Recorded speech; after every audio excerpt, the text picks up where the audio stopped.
Bulletin की शुरुआत करेंगे चुनावी दंगल के साथ।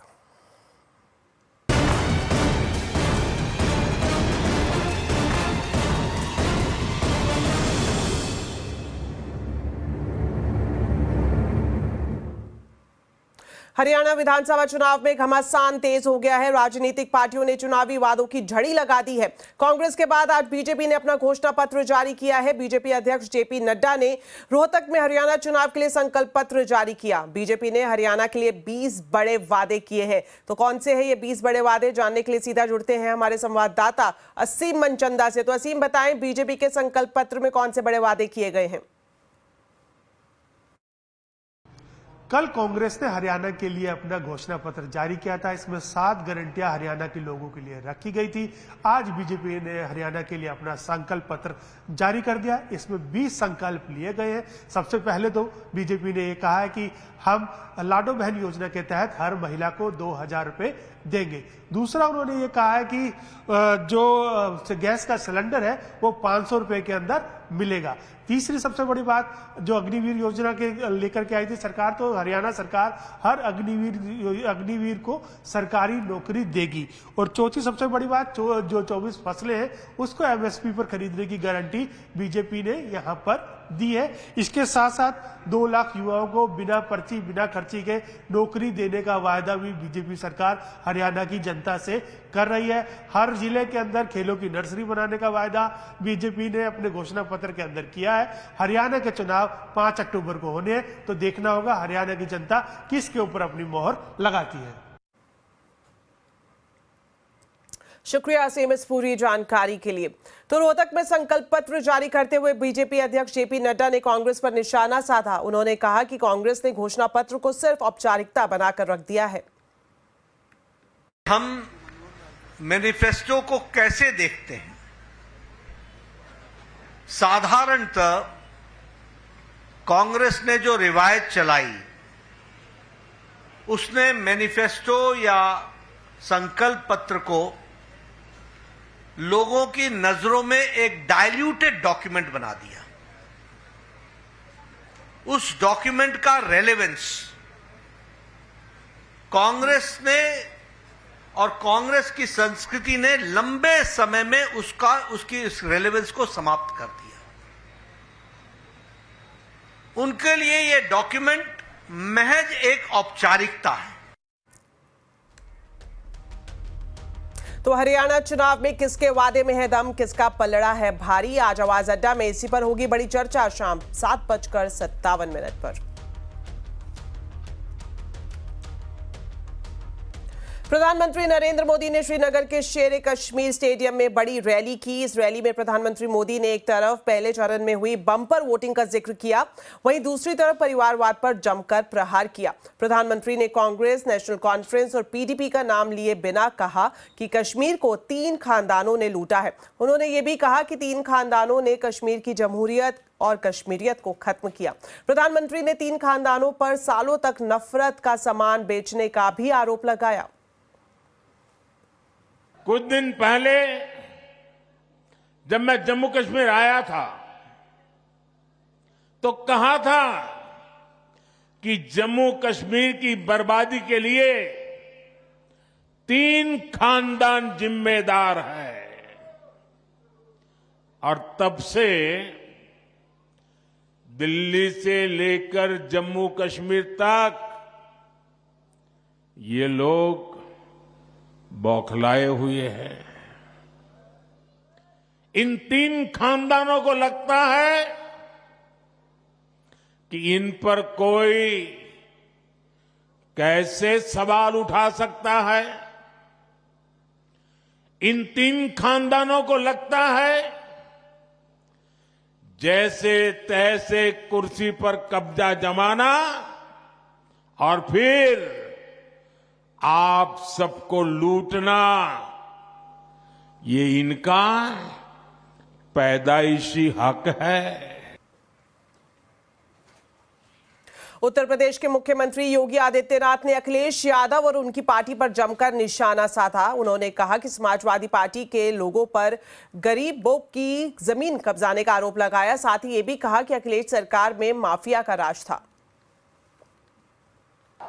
किसी भी जिले का जो जितना बड़ा माफिया था, जितना बड़ा गुंडा था, वह समाजवादी पार्टी का शागिर्द था, उनका पदाधिकारी था।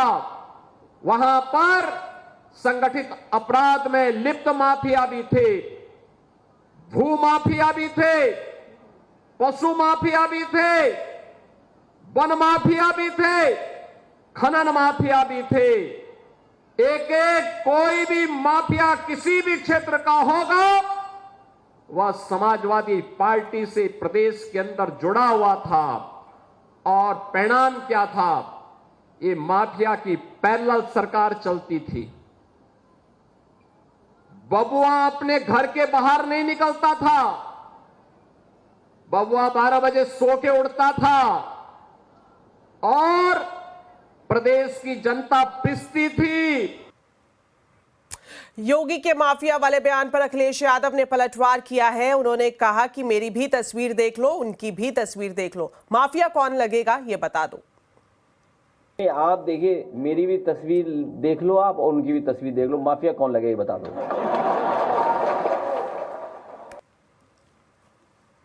वहीं समाजवादी पार्टी के अध्यक्ष अखिलेश यादव ने एक देश एक चुनाव को लेकर मोदी सरकार पर निशाना साधा है। उन्होंने एक देश एक चुनाव को बड़ी साजिश बताया है। ये बड़ी साजिश है दरअसल, आपको हमको सबको उलझाने में। आपको याद होगा महिला आरक्षण की बात हुई थी। क्या महिला आरक्षण लागू हो जाएगा? क्या सरकार इस बात के लिए तैयार है कि कब तक महिला आरक्षण लागू हो जाएगा? अगर इतनी बड़ी रिपोर्ट थी 18,626 पेजों की, तो क्या चर्चा हुई होगी उस पर? दरअसल ये भाजपाई रिपोर्ट है जो तैयार हुई है। वन नेशन, वन इलेक्शन और वन डोनेशन। अब बात बाजार की। फेडरेट कट भी बाजार में जोश नहीं भर पाया। रिकॉर्ड ऊंचाई छूने के बाद बाजार में तेज मुनाफा वसूली हावी हो गई। सेंसेक्स निफ्टी ऊपरी स्तर से फिसलकर बंद हुए। मिड कैप स्मॉल कैप शेयरों में जोरदार बिकवाली दिखी। हालांकि आखिर में सेंसेक्स 237 पॉइंट और निफ्टी 38 पॉइंट चढ़कर बंद हुए। पीएसई, तेल गैस, मेटल शेयरों में बिकवाली रही तो फार्मा, आईटी इंडेक्स गिरावट पर बंद हुए। इसके अलावा एफएमसीजी, बैंकिंग, ऑटो इंडेक्स बढ़त पर बंद हुए।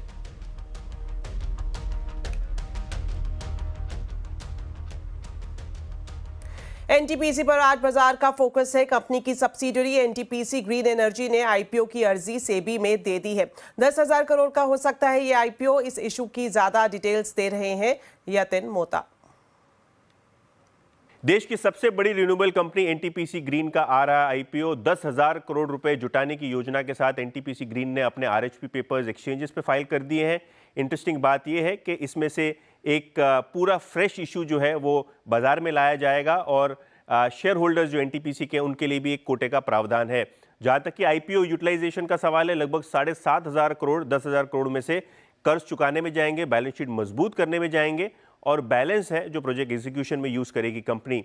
ऑपरेटिंग पोर्टफोलियो देखे कंपनी का तो 3,000 मेगावाट से ज्यादा सोलार प्रोजेक्ट्स ऑपरेशनल है और 100 मेगावाट के कंपनी के विंड प्रोजेक्ट्स ऑलरेडी ऑपरेशनल है। लेकिन सबसे इंटरेस्टिंग बात कि लगभग 25,000 मेगावाट की कंपनी की तैयारी है प्रोजेक्ट्स एग्जीक्यूट करने की। एमओयू स्टेज पे, कोई एग्जीक्यूशन स्टेज पे, कोई एलओआई स्टेज पे आपको दिखाई पड़ रहा है। अगले 3 साल का कंपनी का स्टेटेड टारगेट है लगभग 16,000 मेगावाट्स की कैपेसिटी को ऑपरेशनलाइज करना। लेकिन FY32 तक कंपनी की योजना है कि 60 गीगावाट तक सोलार और विंड प्रोजेक्ट्स को ऑपरेशनलाइज किया जाए, हाइड्रो प्रोजेक्ट्स को ऑपरेशनलाइज किया जाए। जहां तक कि क्रिसिल का सवाल है, क्रिसिल को लगता है कि अगले 3 से 5 सालों में सोलार और विंड प्रोजेक्ट्स की ज़बरदस्त कैपेसिटी एडिशन हो सकती है। लगभग 250 गीगावाट यहाँ ऑपरेशनलाइज करने की योजना सरकार और सरकारी कंपनीज और प्राइवेट कंपनीज से आती हुई नजर पड़ेगी, जहां एनटीपीसी ग्रीन एक बड़ा नाम उभर के आ रहा है। जहां तक कि कंपनी की ऑपरेशनल कैपेसिटीज का सवाल है, बहुत ही ज़बरदस्त एबिटा मार्जिन के साथ कंपनी ने FY24 के रिजल्ट्स दिए। 2,000 करोड़ की लगभग आय और लगभग 1,750 करोड़ का एबिटा एनटीपीसी ग्रीन का FY24 में रहा। सुप्रीम कोर्ट ने आज टेलीकॉम कंपनियों को बड़ा झटका दिया है। सुप्रीम कोर्ट ने टेलीकॉम कंपनियों की क्यूरेटिव याचिका पर सुनवाई करने से इनकार कर दिया है। अब कंपनियों के पास एजीआर का बकाया देने के अलावा कोई ऑप्शन नहीं बचा है। खबर पर ज्यादा डिटेल्स दे रहे हैं संवाददाता असीम मनचंदा।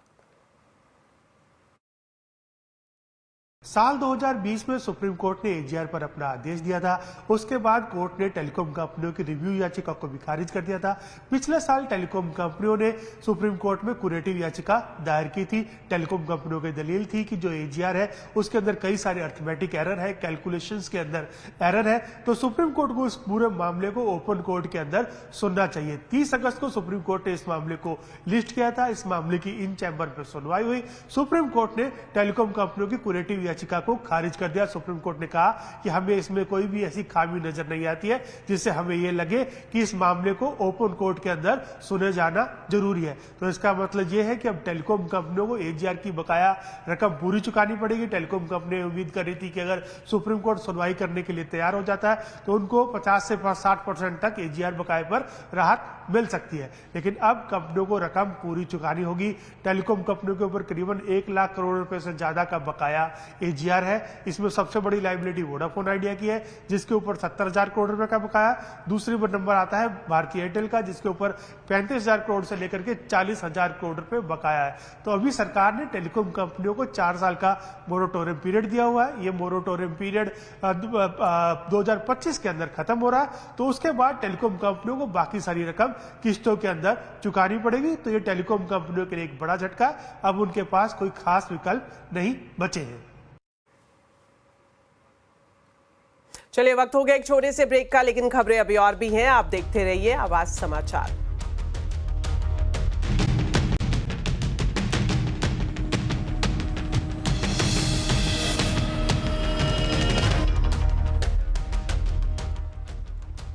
ब्रेक के बाद आपका स्वागत है। बिहार के नवादा की दलित बस्ती में दबंगों ने कल रात 80 घरों में आग लगा दी। जमीन विवाद के चलते इस वारदात को अंजाम दिया गया। इस मामले में मुख्य आरोपी नंदू पासवान समेत 15 लोगों को गिरफ्तार किया गया है। घटना में किसी की जान नहीं गई है, लेकिन कई घर जलकर खाक हो गए। लंबी मशक्कत के बाद आग पर काबू पाया गया। इस मामले पर मुख्यमंत्री नीतीश कुमार ने समीक्षा बैठक कर मामले में जांच कर और दोषियों को कड़ी सजा देने के निर्देश दिए हैं।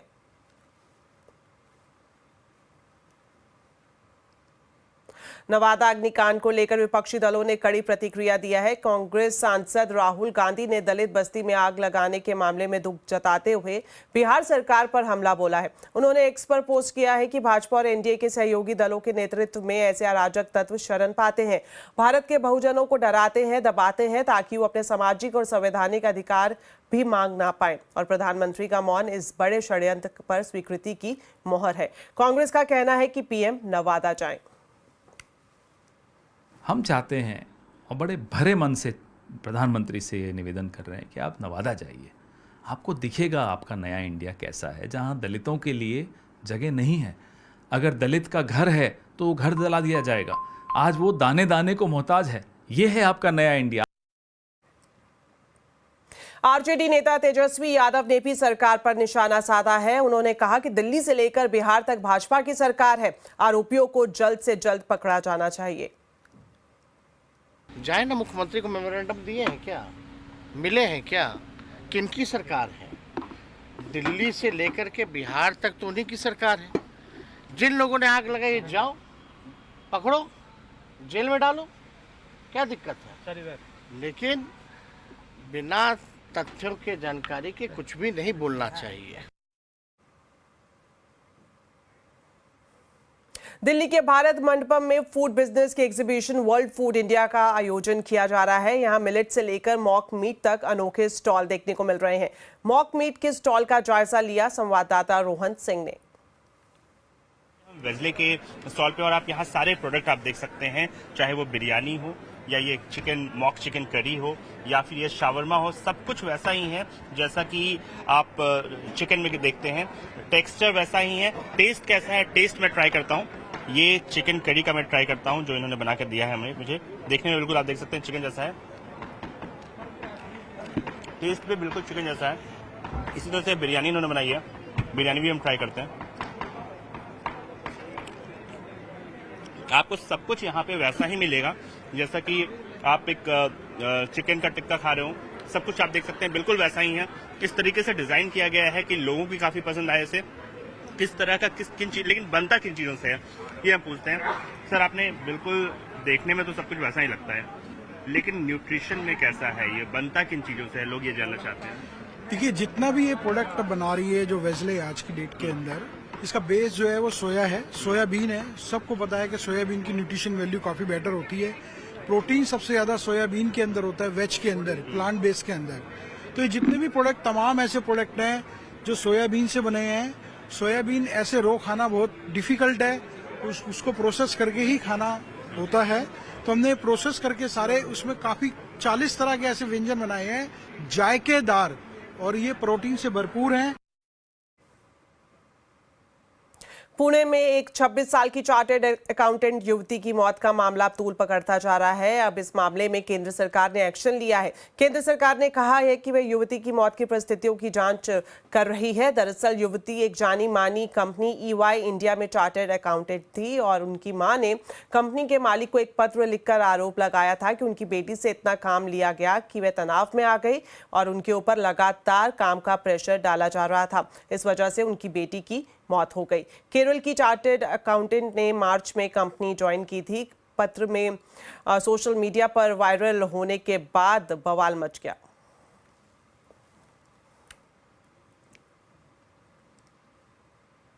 होटल के मेन्यू में अलग रेट और ऑनलाइन रेट अलग, क्या आपको भी ऐसा लगता है? तो आज कंज्यूमर अड्डा जरूर देखिए। शाम 5:57 पर ऑनलाइन खाना दाम मनमाना।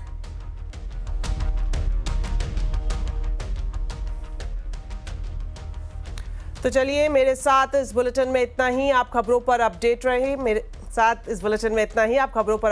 CNBC आवाज से जुड़े रहें, हमारे सोशल मीडिया हैंडल्स के जरिए। नमस्कार।